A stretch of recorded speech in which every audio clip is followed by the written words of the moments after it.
사도신경 드림으로 6월 24일 금요일 가정예배를 하나님께 올려 드리겠습니다.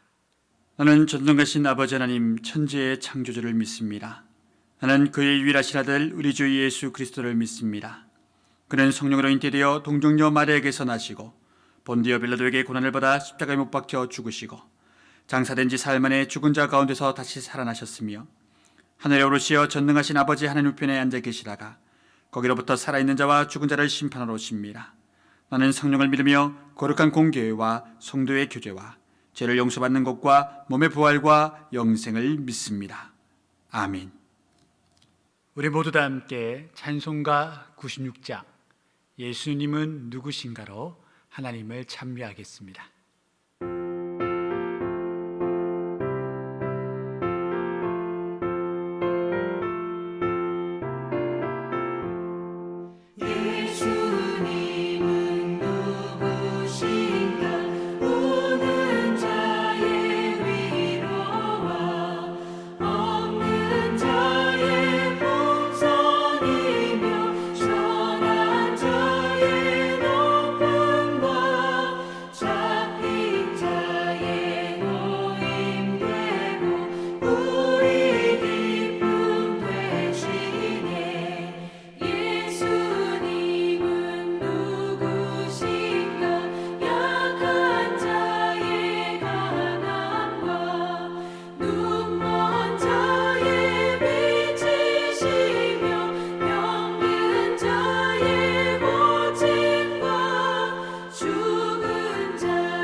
오늘 우리에게 주신 하나님의 말씀은 사무엘상 30장 21절에서 25절까지의 말씀입니다.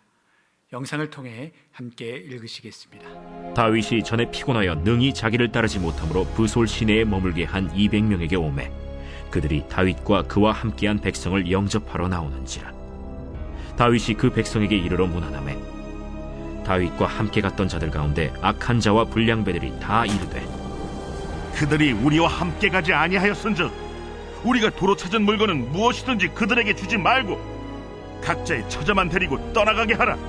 나의 형제들아, 여호와께서 우리를 보호하시고 우리를 치러 온 그 군대를 우리 손에 넘기셨은즉 그가 우리에게 주신 것을 너희가 이같이 못하리라.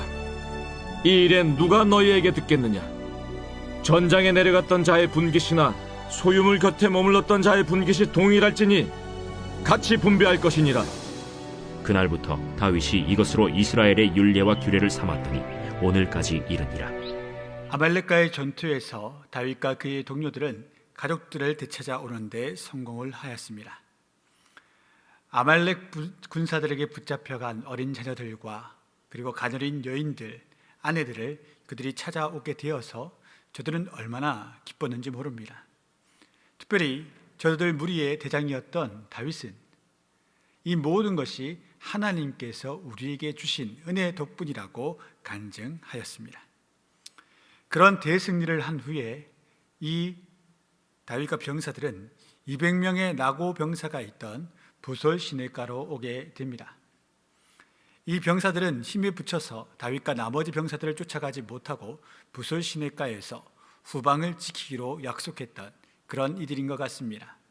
단순히 나고병이라기보다는 후방 보급을 위해서 혹은 후방 전력을 보충하기 위한 그런 전략적인 차원에서 남겨둔 군인들이었습니다. 그런데 아말렉과의 마지막 전투에 참전한 사람들 중에 몇몇이 다음과 같이 말했습니다. 대장님, 저 사람들은 목숨 걸고 마지막 전투에 참여하지 않았습니다. 그러니 우리가 구해준 자신들의 식솔들을 데리고 가게 하십시오. 그것만으로도 충분하지 않겠습니까? 우리가 빼앗아 온 이 많은 재물들을 함께 나누면 그 몫이 작아집니다. 저들에게는 이 몫을 주장할 이유가 없지 않습니까? 그냥 가라고 해도 갈 것입니다 라고 말했습니다. 그런데 앞서 말씀드린 것처럼 다윗은 이 전쟁이 하나님으로부터 온 전쟁이며 승리라는 것을 알았습니다. 자신들의 수고로움으로 이긴 것이 아니기 때문에 이 전쟁의 대가는 골고루 나누는 것이 합당하다라고 다윗은 생각하였습니다. 이러한 부정적인 의견을 냈던 사람들을 22절 말씀은 이렇게 말합니다. 다윗과 함께 갔던 자들 가운데 악한 자와 불량배들이 다 이르되 라고 말입니다. 참으로 재미난 이야기입니다. 다윗이 함께하는 사람들 중에 악한 무리, 불량배들이 있었다라는 겁니다. 다윗이 도망칠다 보니까 도망자, 리퓨지의 입장이다 보니까 또 다른 도망자들이 다윗에게 오는 겁니다. 그런데 그 사람들 가운데 정치적 이유로, 정의로운 이유로 도망하는 사람들도 있었겠지만 다윗처럼 어떤 사람들은 도둑질해서, 어떤 사람들은 또 불량한 짓을 해서 말을 떠나 도망가는 사람들도 있었는데 그런 사람들이 다윗에게 붙어 있는 겁니다. 다윗 또한 이들을 내치지는 못했습니다. 내쳤다면 어떻게 됐을까요? 밀고자가 되거나 혹은 암살자가 되었을 겁니다. 다윗은 품었습니다. 근데 놀라운 반전이 있죠. 어떤 반전이냐? 나중에 보면 이들 중에 몇몇이 다윗의 용사로 이름이 올라가 있습니다. 유명한 다윗의 용사 중에 이런 비주들이 있었다는 겁니다. 재미난 것 아닙니까? 세상의 악한 사람들 앞에서 믿음의 사람들이 악한 영향력을 받으며 살아간다고 우리는 많이 생각합니다. 그런데 다윗과 같이 현실에 뿌리 박힌 영성을 지닌 사람들은 반대의 삶을 살아갑니다. 악한 사람들에게 선한 영향력을 끼쳐 그들이 변화되게 만드는 것이지요. 처음에는 다윗에게 불량배로 악한 이로 왔던 이 동료들이 전국에는 다윗의 용사로 변모하게 되는 역사는 다윗 한 사람이 하나님 앞에서 선한 영향력을 끼쳤기 때문에 가능했던 일입니다. 그 첫 교훈이 이것이지 않습니까? 이제 다윗을 따르는 어떤 악한 자, 불량배더라 하더라도 싸움에 함께 출전하였다면 그 전쟁에서 피를 흘렸던, 흐르지 않았던 동일하게 대가를 지급받는 겁니다. 이것이 정의의 법칙이라는 겁니다.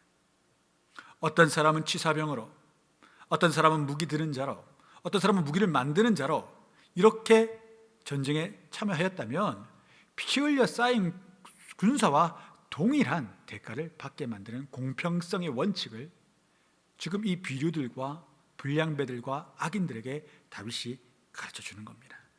그리고 그것이 나중에는 이스라엘의 전통이 되었다고 말하고 있습니다.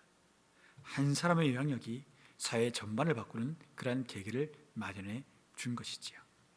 사랑하는 성도 여러분, 이 다윗과 그 동료들 간의 이야기 가운데 우리가 한 가지 명심할 것은 악한 영향력을 세상으로 받는 자가 되지 말고 다윗처럼 하나님이 주신 선한 마음과 선한 영향력을 가지고 악한 사람들을 변화되는 데 쓰임받는 저와 여러분이 될 수 있기를 주의 이름으로 축원드립니다. 말씀을 적용해 보겠습니다. 오늘 하루 내가 거룩한 영향력을 내 가정에서, 내 일터에서, 내 삶 위에서 어떻게 살아야 끼칠 수 있는지를 곰곰이 묵상해 보시고 묵상한 방법대로 살아가는 하루의 충실한 삶이 될 수 있기를 바랍니다.